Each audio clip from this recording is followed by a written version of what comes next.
아멘. 오늘 함께 은혜 나누실 말씀 이사야서 55장 2절의 말씀입니다. 이사야서 55장 2절의 말씀 같이 한 목소리로 합독하시겠습니다.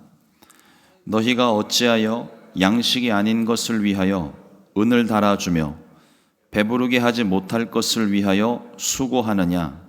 내게 듣고 들을지어다. 그리하면 너희가 좋은 것을 먹을 것이며 너희 자신들이 기름진 것으로 즐거움을 얻으리라. 아멘. 오늘 함께 봉독한 이사야서 55장 2절의 말씀을 가지고 배고픈 자를 위한 은혜라는 제목으로 함께 말씀의 은혜를 나누겠습니다.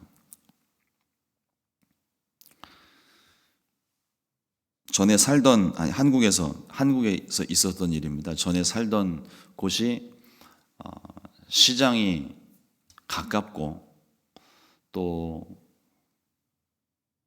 서울역이 가깝고 그래서 이렇게 역 주변에서 자주 볼 수 있었던 그런 일들이었는데, 거리를 이렇게 지나가다 보면 또 이렇게 종로바닥 같은 데를 이렇게 돌아다니다 보면은 약을 파시는 분들이 계세요. 길거리에서 이렇게 약 쫙 펼쳐놓고 사람들 불러 모아놓고 무슨 헤드셋, 그때도 헤드셋이 있었는지는 모르겠는데 뭐 이렇게 청테이프 비슷하게 붙여서 헤드셋처럼 사용을 하시면서 스피커 놓고 사람들을 불러다가 약을 파시던 분들이 있었습니다. 관심이 있어서 그 근처를 이렇게 지나가다 보면 그 당시 학생이었었고 또 어른들 틈에 학생이 이제 있으니까 꼭 하시는 말씀들이 있습니다. 애들은 가라. 애들은 가라. 근데 그 소리를 왜 하나 그러고서 처음에는 이게 어른들이 먹으면 안 되는 약 내지는 어른들이 보면 안 되는 어린이들이 보면 안 되는 그런 것들인 줄 알았는데, 가만히 생각을 해보니까 애들이 돈이 없어서 대접을 못 받는 거예요. 아이들한테 필요 없는 것일 수도 있었겠죠. 그런데 그런 아이들이라 하더라도, 무시받던 아이들이라도 아이들이 대접받는 때가 있습니다. 돈이 있을 때, 호주머니가 두둑하든지 아니면 손에 돈을 들고 있을 때는 절대로 그런 소리 안 하더라고요. 그 아이들에게도 그거를 팔고 싶은 마음이겠죠. 돈이 없을 때는 무시를 당해도 돈이 있을 때는 애들도 대우를 받습니다. 한국 현대사에 가장 가슴 아픈 한마디가 있었습니다. 유전무죄, 무전유죄. 돈이 없어서 서름당하는 한 범죄자가 세상을 향하여서 외쳤던 한마디였습니다. 돈 있는 사람들은 변호사 쓰고 뇌물 써서 어떻게든 자신이 저질렀던 죄를 피해가는 그런 현실을, 자기는 돈이 없어서 너무나도 억울하고 답답한 마음에 들이대는 카메라 앞에 이와 같은 소리를 외쳤던 일이 있었습니다. 지금도 변함이 없는 것 같습니다. 세상은 돈으로 모든 문제를 해결하려고 합니다. 돈이 있으면 어렵게 돌아갈 필요 없고 쉽게 문제가 해결되기도 합니다. 그런데 오늘 말씀을 보니까 하나님께서 돈 없는 사람들을 부르고 계십니다. 세상은 돈 없는 사람들을 대우해 주지도 않는데 하나님은 돈 없는 사람을 부르십니다. 하나님께서 주시는 것은 돈으로 사고 파는 것이 아닙니다. 억만금을 준다 해도 하나님께서 우리 가운데 베푸시는 은혜는 살 수도 없고 얻을 수도 없습니다. 이 세상의 화폐로서는 도무지 값을 매길 수 없는 너무 귀한 것이기 때문입니다. 돈을 아무리 갖다 주어도 살 수가 없습니다. 그런데 의외로 억만금을 줘도 얻을 수 없는 하나님의 놀라우신 은혜를 간단히 얻을 수 있는 방법이 있습니다. 믿음입니다. 믿기만 하면 구원을 얻는다고 성경은 분명히 말씀합니다. 사도행전 16장 31절 말씀에 이르되 주 예수를 믿으라 그리하면 너와 네 집이 구원을 받으리라 하고, 믿음으로 말미암아 우리는 구원을 얻습니다. 오늘 말씀의 표현을 보니까 돈 없이 값 없이 포도주와 젖을 사라고 말씀합니다. 말이 됩니까? 말이 안 돼요. 이 말도 안 되는 계산법을 은혜라고 부릅니다. 말이 되면 그건 당연한 일인 거예요. 말이 되는 건 그건 우리가 은혜라고 표현을 하지 않습니다.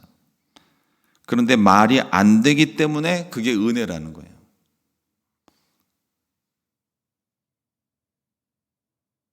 전에 어떤 교회 관련해서 어떤 공사를 하고 돈을 지불할 일이 있었어요. 그런데 자재값이 얼마, 인건비가 얼마, 그리고 계산이 쭉쭉쭉쭉 나오는데 맨 마지막에 최종 합계 금액을 보니까 계산이 틀렸어요. 그래서 그걸 가지고 계산이 좀 잘못된 것 같습니다. 이게 교회 또 목사이고 교회에 관련된 일이다 보니까 정직하게 정확하게 해야 될 필요가 있겠다 싶어서 생각했던 금액보다 너무 적게 나온 거예요. 그래서 이거 계산이 좀 잘못됐습니다 라고 얘기를 했더니 그분이 저에게 하시는 말씀이 뭐냐면 이거는 은혜로운 계산법입니다 이렇게 얘기하시더라고요.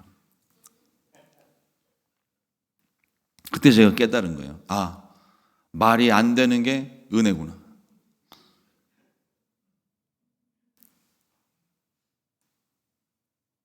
근데 이 말이 안 되는 계산을 하나님은 계속하십니다. 하나님이 인간을 위해서 죽는 것, 말이 안 되는 거예요. 죄 없으신 하나님이 인간의 죄 때문에 사람의 형상을 입을 뿐만 아니라 대신해서 죽는 것, 말이 안 되는 겁니다. 인간이 받아야 될 모든 형벌을 하나님이 대신 받는 것, 절대 말이 안 되는 거예요. 또한 죽음에서 부활하신 것 역시 말이 안 됩니다. 이 모두가 이성적으로는 말이 안 되는 거예요. 그래서 우리는 이걸 은혜라고 부릅니다. 오늘 말씀을 제가 다시 한번 천천히 봉독합니다. 너희가 어찌하여 양식이 아닌 것을 위하여 은을 달아주며 배부르게 하지 못할 것을 위하여 수고하느냐. 내게 듣고 들을지어다. 그리하면 너희가 좋은 것을 먹을 것이며 너희 자신들이 기름진 것으로 즐거움을 얻으리라. 사람들이요, 값없이 준 것은 가치가 없다 하면서 무시를 합니다. 그런데 똑같은 건데 비싼 값을 매기면 빚을 내서라도 그걸 살려고 그래요. 참 희한한 논리죠. 이런 어처구니 없는 경우가 또 있겠습니까? 우리 옛말에 싼 게 비지떡이라는 말이 있습니다. 원래 비지떡은 두부를 만들 때 나오는 비지에다가 쌀가루를 넣고 빈대떡을 부친 것을 말하는 것입니다. 맛은 최고지만 맛에 비해서 보잘것없는 음식에 이렇게 비유되는 그런 대표적인 음식 중에 하나입니다. 싼 게 비지떡이다. 그래서 우리가 사용하는 이 말의 의미는 값이 싸서 질이 나쁘다, 뭐 그런 뉘앙스로 이 말을 사용을 해요. 근데 원래 이 말의 의미를 보니까 전혀 그런 의미가 아니에요. 이 말의 유래를 좀 찾아봤더니 원래 뜻은 한양을 향해 가는 선비에게 주모가 하룻밤 자고 다음날 아침에 일어나서 나가는 그 선비들에게, 손님들에게 보자기에 싸서 비지떡을 싸가지고 그걸 드린 거예요. 그래서 그걸 받는 사람이 이게 뭡니까 물었더니 그 주모가 하는 이야기가 거기에 싼 건 비지떡입니다. 그래서 싼 게 비지떡이 된 거예요. 웃으시라고 하는 말이 아니고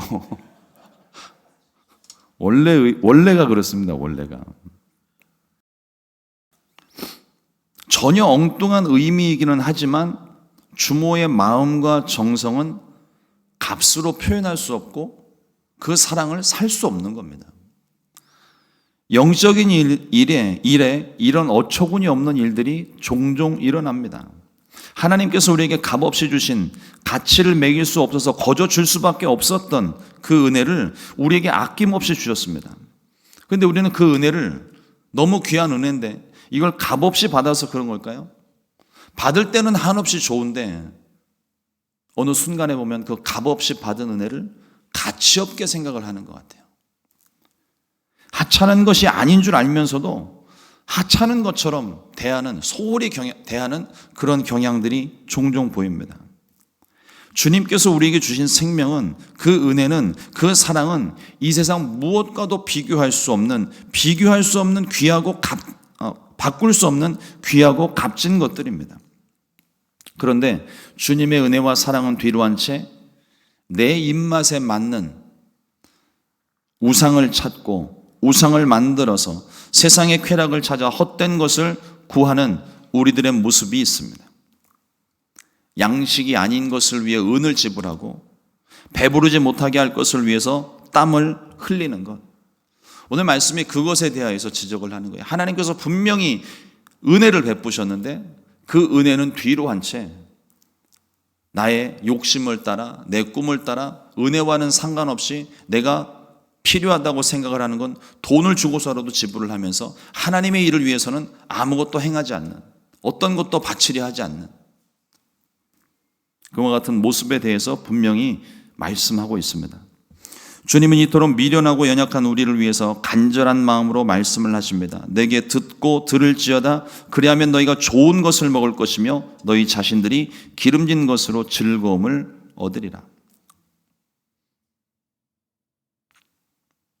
예수님께서 이 말씀과 비슷한 말씀을 하셨습니다. 마태복음 6장 28절 말씀에 또 너희가 어찌 의복을 위하여 염려하느냐 들의 백합화를 파가 어떻게 자라는가 생각하여 보라. 수고도 아니하고 길쌈도 아니하느니라.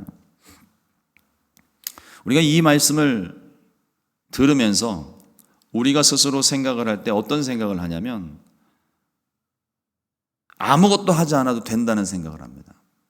하나님께서 먹이시고 입히실 것이기 때문에, 하나님이 모든 거 다 책임져 주시기 때문에 우리는 아무것도 하지 않아도 된다. 앞에 말은 맞는데 뒤에 말은 틀렸어요. 하나님이 우리를 먹이시고 입히시는 것은 분명한 사실입니다. 그런데 그것이 그렇다고 해서 우리가 아무것도 하지 않아도 된다는 말씀이 아니에요.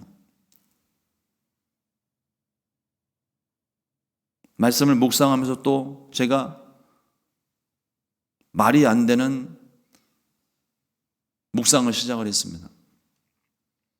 들의 백합화가 정말 아무것도 안 하는 것일까?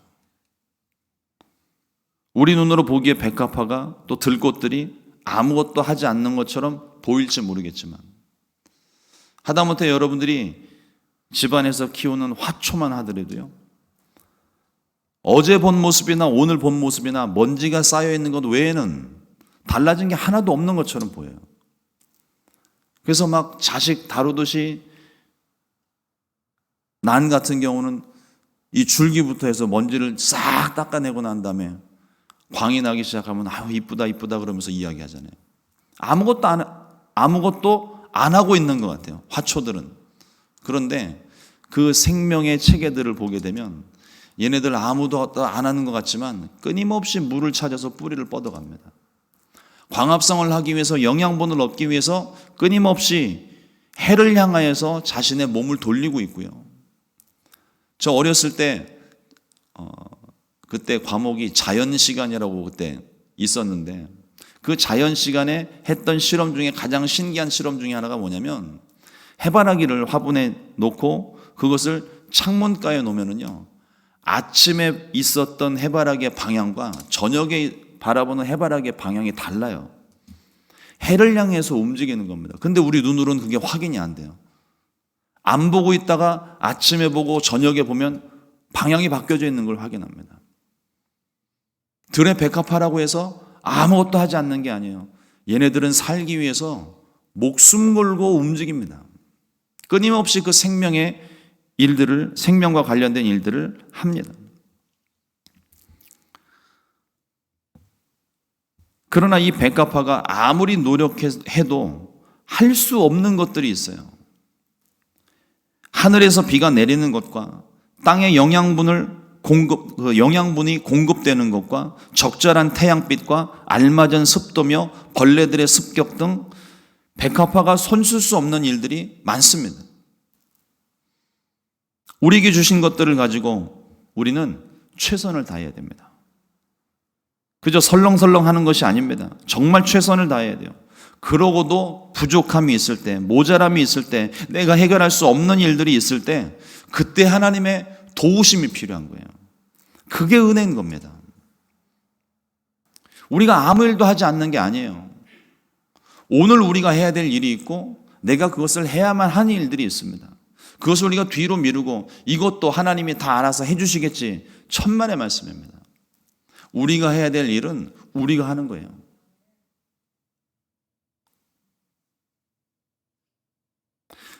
우리 그런 기도 합니다. 그 기도가 틀린 건 아니에요. 오해 없이 들으시길 바랍니다. 하나님, 나로 하여금 죄 짓지 않게 해주십시오. 기도가 틀린 건 아닙니다. 그런데 죄 짓는 건 우리예요. 하나님이 죄 짓지 못하게 막으시는 것, 하나님이 하실 수 있는 건요, 너 죄 짓지 말아라. 너 죄 지으면 안 돼. 말씀으로 혹은 우리의 마음의 감동으로 하나님이 말씀하시는 것들이 있어요. 그런데 그 말씀을 듣고도 결국 결정을 하는 건 우리예요. 에덴 동산에서 선악을 알게 하는 나무의 실과 먹지 말라고 하나님 분명히 말씀하셨습니다. 죄를 짓지 못하게 거기에다가 생각 같아서는 담벼락을 치고 울타리를 만들어서 아예 접근도 못하게 만드셨으면 참 좋았을 뻔했는데 하나님 그렇게 하지 않으셨어요. 죄 지으면 안 된다. 이건 안 된다. 분명히 선을 그어 놓으셨습니다. 우리는 거기에 대해서 순종하는 것이, 그게 죄를 짓지 않는 거죠. 근데 그 하나님의 말씀을 어기고 선을 넘어가니까 죄가 되는 거예요. 분명히 하나님은 넘지 말라고 말씀하셨습니다. 그러나 넘은 건 우리예요. 죄도 마찬가지입니다. 하나님이 말씀을 통해서 또 우리 마음속의 깨달음으로 하면 안 되는 것들을 말씀하십니다. 근데 결국은 그 선을 넘는 건 우리거든요. 근데 우리는 마치 기도하기를, 하나님 넘지 못하게 해 주십시오. 하나님 도우실 수는 있습니다. 그러면 안 된다고 말씀을 하시는 거예요. 그러나 결국 넘어가는 건 우리라는 거죠.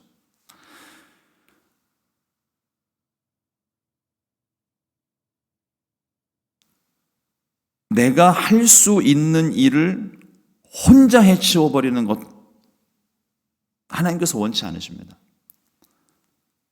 나의 연약함과 부족함을 인정하고 하나님의 뜻을 따라 성실하게 순종하되, 내가 그 뜻을 따라가는 것은 내가 따라가야 되는 것은 내 뜻이 아니라 주님의 뜻이어야만 합니다. 내가 성실하게 그 뜻을 따라 순종하고, 그러고도 부족함이 있을 때에는 하나님의 도우심을 구하는 거예요. 내가 나의 욕심을 위해서 구하는 길에 나의 부족함을 하나님이 채워주시는 것이 아니라 하나님의 뜻을 향해서 순종하며 나아갈 때, 그 순종하여 나아가는 길에 내가 부족한 것이 있을 때는 하나님이 돕는 은혜가 있습니다. 그러나 내 욕심을 따라서 나아갈 때는 하나님도 그거는 도우시질 않으세요.